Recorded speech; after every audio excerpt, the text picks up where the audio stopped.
Hello everyone, today I will be making a review of my custom built Lego Weathertop.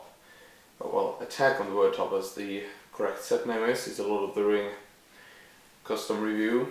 As you know, some of you may see, I made a review of the actual set a couple of weeks back.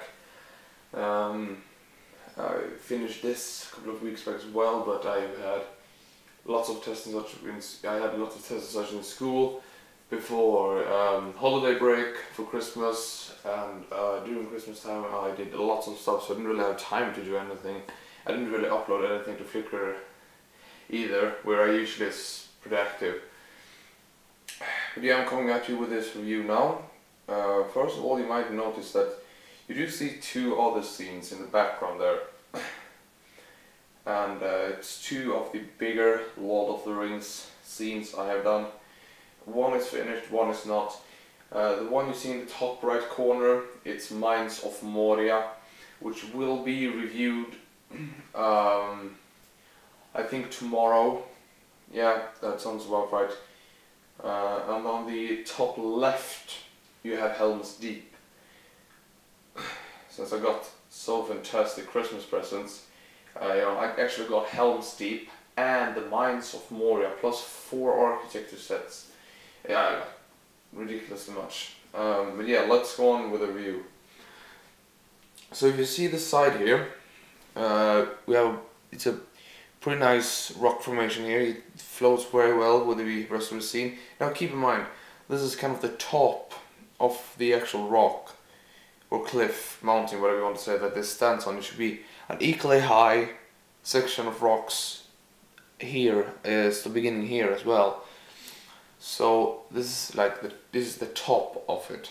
So imagine this being pretty high up. You see, it's a very nice. Got this very nice slope on the sides here. Follows the actual building here very nicely, in my opinion. This doesn't really fit in there. I don't know what he did up there. There it fits much better.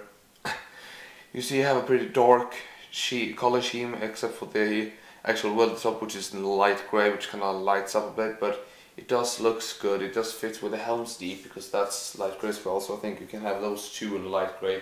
It works pretty good together, as well as the bridge on the Gallon of the Rides are made light grey, so I kind of have these stone build parts in light grey. I think that's pretty nice to have, and if you want to build the Osgiliath MOC, that will be light grey as well, so I kind of have that as a color scheme. You see the dark green, lots of dark green in this, mostly from the Weathertop set. There's actually quite a lot of dark green in it. Plates here, side, which is dark green. Some dark tan is added as well to give it a nice texture. You can see the Weathertop, the actual Weathertop here got this nice rounded slope there. Here you can see a bit of the cave where they are, and just let me turn this so you can see the front better. I think come a bit closer. Yeah, there we go. Here you see the little cave that they did, where they were supposed to spend the night. But then we had Mary lighting up the fire. There, just and they are really high up, as I explained earlier. So the fire was seen all over the landscape. It was really clear, it was a clear night and such.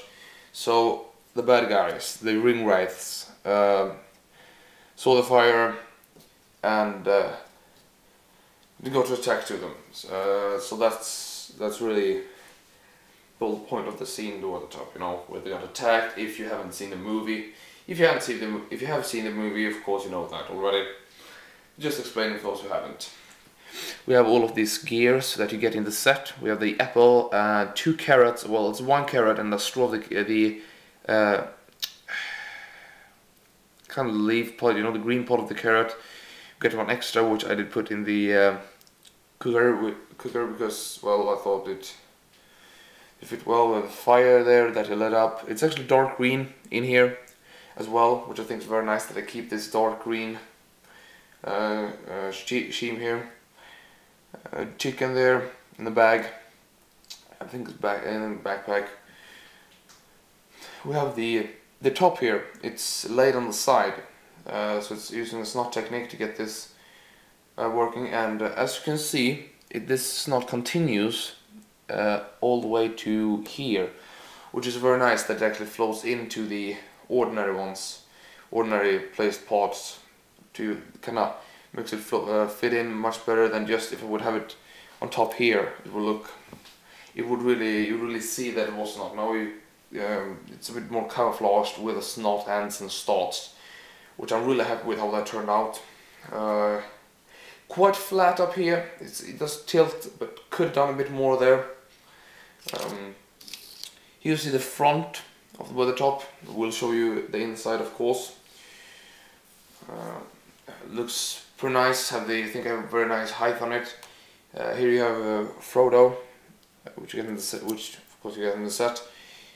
Just standing right there. No, I'm not standing right there. Holding right there just to see the size. So I think the size is pretty good. It is a bit small, I know that, but I do think that I did make it in quite a good scale at least. I don't have that many rock pieces. I didn't have so many leftovers when I built this, so it was kind of hard to find all the parts. Yeah, this is the front. We have the green sections on both sides. Now let's move on to the other side, which isn't the same as the other side whatsoever. The actual Weathertop is different. The rock is different, and this here is very flat here. That's because of a mistake I made while building this. I made the frame first, so I thought like, this is nice. I put the Weathertop inside of the frame because I built this circle first, so I knew the scale. Put it in the frame without anything, it wasn't anything on there, not the ground rock, something like that, just the actual circle. I see, well, this fits very well. I didn't think of one thing.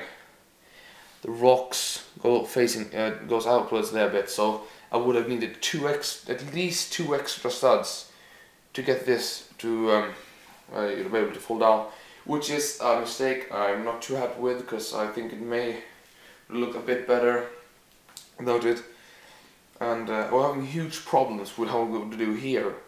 So I decided to build this down here, which isn't technically inaccurate. It should go down to here. That's the thing.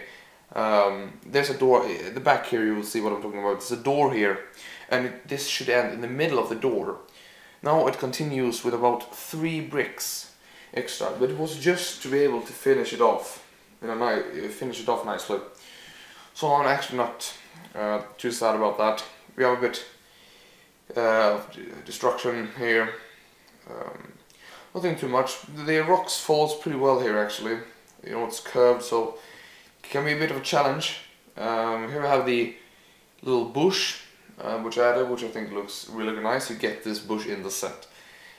Very, very interesting fact. Here you got the dark green as well. All the 4 corners do have dark green ground. And I think that's about it for the side. Now onto the back. The back is quite interesting, I have to say, if I can say myself. We have Aragorn come down here from a very nice tilted staircase. The door there, the torch that's burning. That's incorrect, it shouldn't be burning, but it was such a nice touch, so I didn't really want to let it go, so I added the torch right here. So no, I didn't need any comments about saying that's wrong. I'm kind of running out of time here, so I have to be a bit quick here. You have the staircase down there, flat part here, so we can walk there. That's about it, I believe. The staircase, it's very nice built. I'm really happy about it. You can see the inside here, a bit of the Weathertop. I'm using the minifigs, small minifigs as pilots there. You don't really see it, but I do have, so it's some nice details inside here. And here we have Pippin, Merry, and Frodo. There we got Aragorn going down the stairs. I hope you enjoyed this review, and stay tuned for the next one. Bye.